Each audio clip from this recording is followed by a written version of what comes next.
We're talking today with Isaac Tigert, who is best known for his entrepreneurial venture into the Hard Rock Cafe, which he sold several years ago, and is currently working with a project of a musical theme park in Memphis, Tennessee, centered around the backdrop of the Egyptian pyramids. So Isaac, thank you for taking the time to talk to us. Well, could you tell us a little bit about your background with regard to the Hard Rock Cafe, and as we move through that, then we'll talk about your relationship with such as Ibaba. Fabulous. Well, I was born in Jackson, Tennessee, a little country town outside of Memphis. And when I was about 15 years old, I moved to England and went to high school, actually, in Switzerland. And I was very shy and very insecure, but I had a tremendous love for girls, my age in particular. And I thought, well, if I open a bar, then I'm bound to attract some girls, and I'll get to meet them. So that's what I did. It was an amazing time back in the 60s, for those of us that are old enough to remember. It was a very exciting time because it was a time of the Beatles and Jimi Hendrix, and a whole social order was changing in America. This is when we had our famous generation gap. And these were my heroes. I was a fan of Hendrix and Cream and all the great groups at the time. So I called the place the Hard Rock Cafe, sort of in honor of my heroes at the time. And we opened it in London on Hyde Park Corner, and the rest of the story is pretty famous now. It's I didn't realize at the time that it was such a Sai Baba behind me, but from the day that we opened the business, there was a queue formed, and that queue has been there, a line to get in. It's been there for 20 years. What made the Hard Rock Cafe different than other similar eating establishments? Well, it was the first restaurant in the world to sort of adore our cultural heroes, be it the Beatles or Dylan or Hendrix and so forth. And when I opened the place, these are the people that frequented it. The Beatles would be sitting over in one corner and the Stones over in another, and it was very, very exciting. And of course, when everybody heard that this was their hangout, they wanted to be there too. So suddenly, everybody was coming there, and it was a very, very exciting time. It was, I guess, about 2 or 3 years later, after I opened the Hard Rock, that I felt that there was something.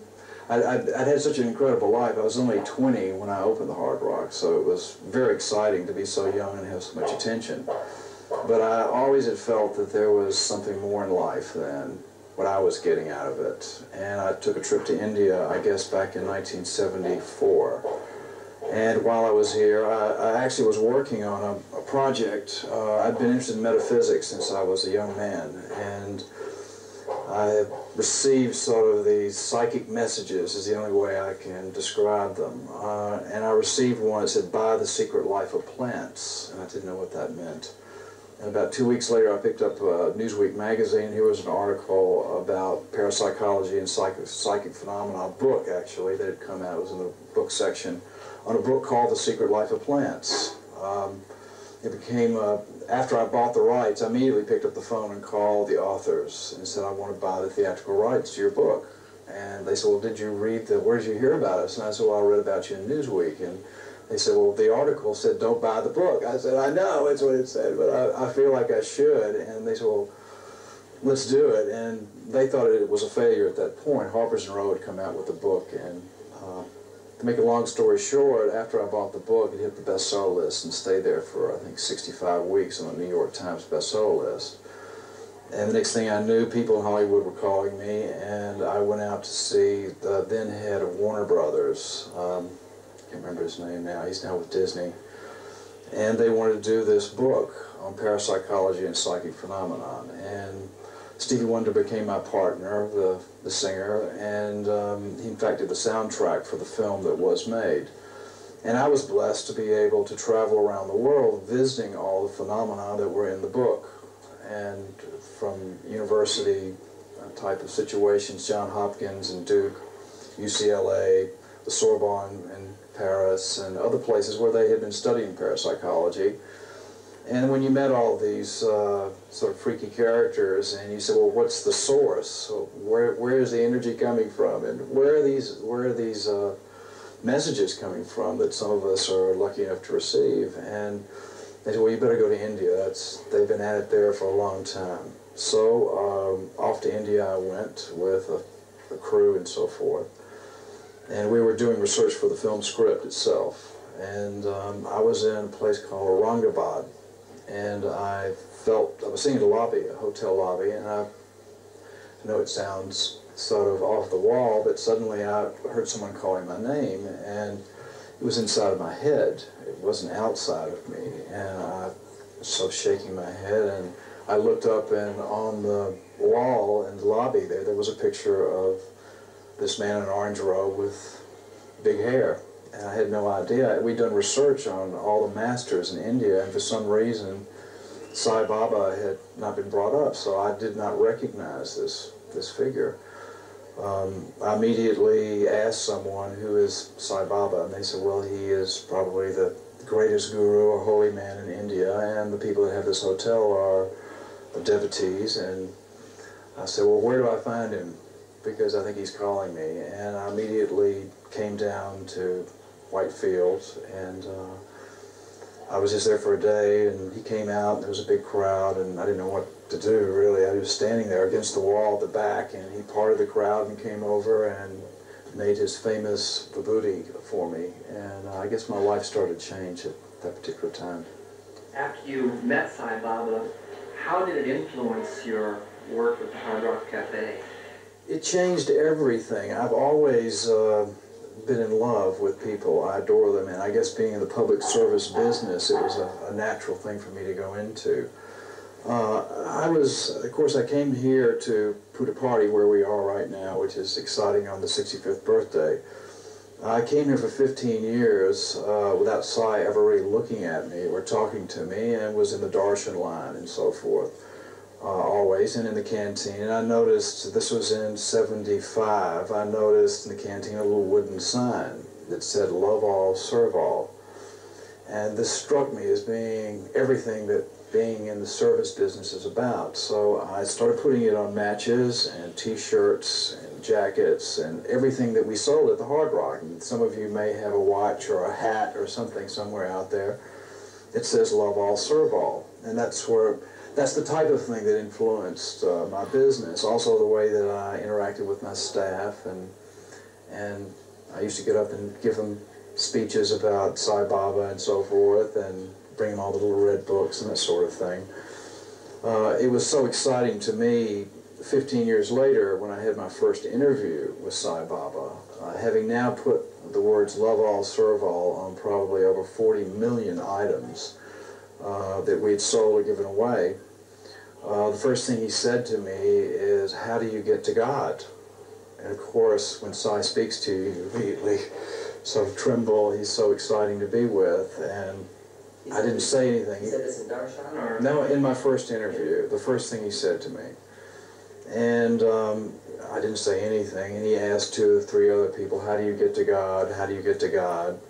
And then he leaned over and almost screamed in my ear, "Love all, serve all."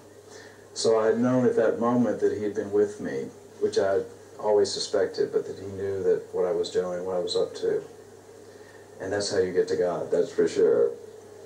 Now that you have sold the Hard Rock Cafe, what new ventures are you doing, and is Swami interacting with these ventures as well?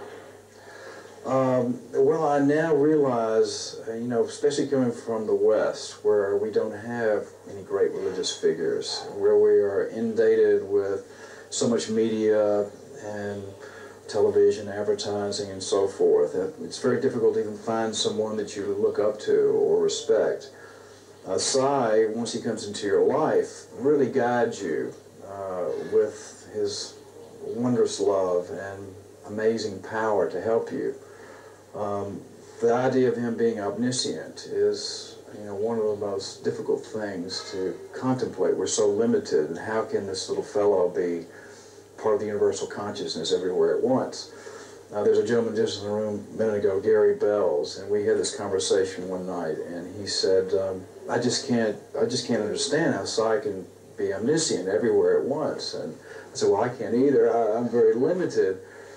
And we discussed it a little while. He went to sleep, and about 3 o'clock in the morning, he woke me up and he said, "You're not going to believe it." He said, "I've just had this amazing dream, and Sai was here, and he told me all about enlightenment, and he put a garland over me, and he had my mother and father sitting over here, and he had my family, my wife and kids sitting over there, and it was just incredible. And I just had to tell you about it." And I said, "Oh, that's great. Go on back to sleep." And he did, and we woke up the next morning. We were blessed to be called in for an interview together. And Sai Baba turned to him and said, "Last night you had a dream about me. I garlanded you. Your parents were sitting over here, and your family was sitting over there. Then you woke up, and you woke up Tiger and told him about it." "I know, I was there." And of course, both of us just couldn't believe, you know, these divine manifestations and miracles and awareness that he's constantly filling his devotees with this love and this amazing phenomenon we call Sai Baba. One of the areas that we're interested in exploring with this interview with you and other people is the guidance that people feel they receive from Baba. There are a number of ways in which the guidance can come to people, whether it's directly, verbally, or internally, or through dreams and so forth. What are some of your most memorable experiences in that way? Well, I have been blessed to have probably some of the most extreme, I couldn't call them guidance, but although I have received and do continue to receive guidance, and hopefully all the time I'm egoless enough to hear it, but I've had a couple of experiences where Sai literally saved my life by appearing in the flesh. Once was an automobile accident in 1976 where I went over a cliff, and next thing I knew, I was in a car, a Porsche Targa, and it was 5 o'clock in the morning. I fell asleep on the Sunset Strip doing about 80 miles an hour, and this car leaped off of this cliff, and the next thing I knew, I woke up and the car started to spin, and suddenly I felt this arm around me. It was a convertible car, and there was Sai holding me in my seat as this car tumbled over 7 or 8 times. It was completely destroyed. I couldn't believe it. I immediately got on a plane to India, and of course sat in the darshan line. He paid no attention to me whatsoever. About a year or so later, I was being in the trade that I was in, I was exposed to drugs and things like that, and one particular drug I'd been taking caused an epileptic fit in a hotel room in Denver, Colorado, at the airport. And I literally swallowed my tongue, and I went into a fit where I couldn't even move my hand to my mouth to pull my tongue out. And I died. And the spirit came right out of the top of my head, and like you read about, you know, you're sort of looking at your body from some other space. I was sort of a form of electricity, and I knew I didn't have to die if I called Sai's name. So I called his name, and the next thing I know, this red robe flashes in front of me and pushes on my chest with my body, and I re-enter my body, and I couldn't believe it. He'd saved my life, and he was gone. He wasn't even there. And I again went back to India and sat in the darshan line, and he paid no attention to me whatsoever. Now, that was 1977. We're now in 1990, and I was here 6 weeks ago at Whitefield, working on a hospital project for Sai with a lot of gentlemen. And suddenly Sai said, "I saved this man's life twice." This is some 15 years later, and he said, "Right?" I said, "Yes, Swami, yes, yes, yes." And then he leaned over to me and he said, "And many other times too," which I'm also aware of, but of course him not being there. But it's miraculous. It's beyond comprehension. And if you're blessed to have the guidance of one of these divine masters in your life, it is the greatest blessing you can have. How many times have you had the opportunity to come to India and see Baba? This is my about 21st or 22nd visit. I've been coming every year since 1974, sometimes twice a year. One thing Gets better every time. Each time, huh? One thing that we're interested in is that a number of devotees have experiences where they'll come to see Swami with a particularly strong desire for Swami to fulfill, and find that maybe in some way he ignores them, and that they begin learning through the process of being ignored. Were there ever times that you felt ignored by Swami? 15 years. But at the same time, I mean, that's with the form. If you if you get involved with the form, you certainly expect a lot. Everybody wants an interview. Everybody wants to be healed. Everybody wants something. That's what brings them here. Their curiosity. Of course, Psy is really the man that brings them here.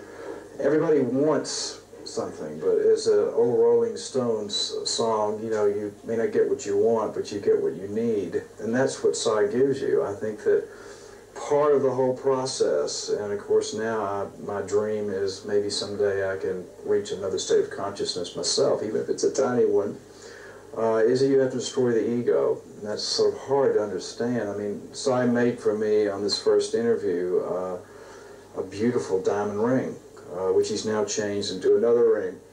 But he, as he's famous for saying, he said, "Diamond?" And I said, "Yes, Swami." He said, "No, mind." And it's taken me some time to understand what that means. We are all divine beings, which he has taught us. It's the spark that's inside of us.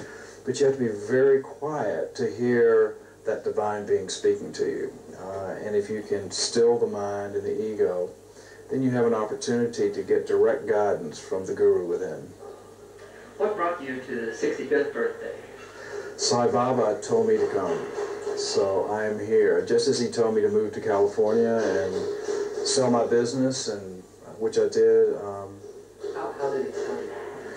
Well, I had an offer for my business, and it was the last thing in the world I wanted to do was sell my business, because I felt that it was his, and I felt that he was behind it and had been behind it. His photographs are in all the hard rocks that I opened. I had an ex-partner who's not a devotee. He opened a couple of hard rocks that don't have the pictures. I know that Swami was always there, and especially when he told me he'd been there, you know, it was confirmed to me. But I meditated literally, is this what I should do? Is this what you want me to do? And the answer came back, yes. So I sold it, and it's the best thing I ever did, because now I'm on my next stage in life, and it's. And moving to LA, how did you get that guidance? Same way? Yes, he actually told me in the flesh. He said, "You moved to Los Angeles," so I did. You're going to have an interview. Yes. And any other forms of guidance, the dreams, for example, where you specific messages there? Well, I think anyone can tune in. I work with a lady named Phyllis Crystal, which Sai Baba told me to move to California and work with this lady. And I thought I was going to be doing some kind of businessman's work. And now this is a very fine devotee who teaches a certain form of meditation. And I've been doing that about 3 days a week for the last year and a half. And I've gotten to the point in my meditations where I can get direct guidance from the Guru within. So I hopefully will always receive that as long as I'm tuned in. And anyone can do it. It just takes practice. So what's next for Isaac Tigert? Well, I'm working on a hospital project here for such a Sai Baba. You're in Puttaparthi in India. That's correct. And in fact, a few of the doctors will be arriving this afternoon, and the President of India is coming down to lay the foundation stone on the 21st or the 22nd, right before the birthday. I'm working on a project you mentioned in Memphis, Tennessee, which Swami has also encouraged me to work on, where we're duplicating the Great Pyramid Cheops, which is in Egypt, on the banks of the Mississippi River. And inside there will be the American Music Awards, which are making that their home, which I've arranged with Dick Clark. The College Football Hall of Fame will be there. There will be the famous Hard Rock Cafe. And it's going to be a really fun, interesting place for folks to come and experience music, especially the heritage of Memphis music, which is where the blues was originated, gospel music, rock and roll, and rhythm and blues. And that's the project. I mean, people say, well, Swami certainly doesn't like rock and roll. Well, probably about 20 million people have received darshan from the photographs of Sai in the hard rock. He is everywhere. In fact, I think one of the sweetest things he said to me, he said, "Where is God?" I said, "He's in my heart." He said, "No." He said, "God is everywhere. It's like a fish swimming through water. The water is above, around, below, and inside." He said, "You are a fish swimming through God." And that is, I guess, was also a turning point in my understanding of the omniscient power, as much as one can understand this limited form that we're in mentally. And those words have probably been a guide for me ever since I received them from him. In coming into contact with Swami, each of us, I think, hits certain challenging points when we're working on our own sadhana, our own spiritual growth. Is there anything along these lines you would share with us about your own challenges and what you're working on to improve your spiritual life?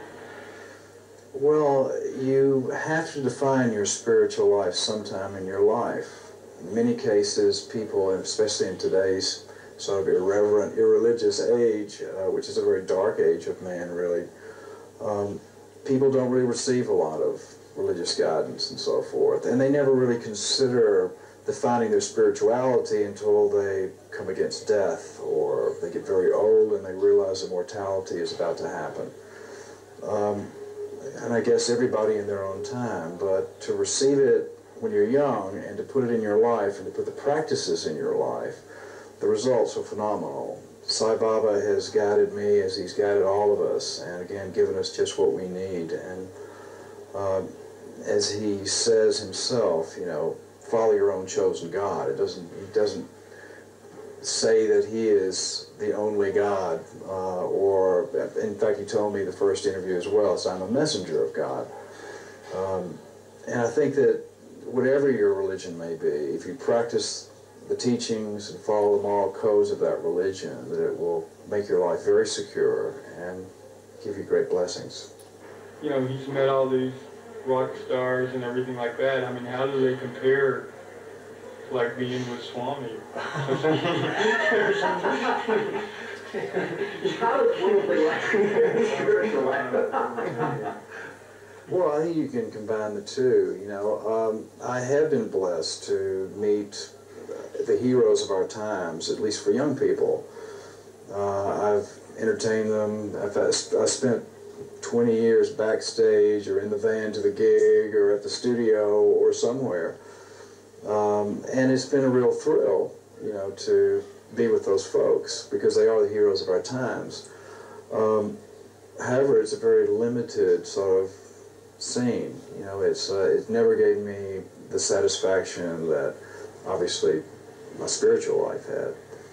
But it's interesting to see that a lot of those people are sort of lost in that world. They are sort of more victims than their fans would realize.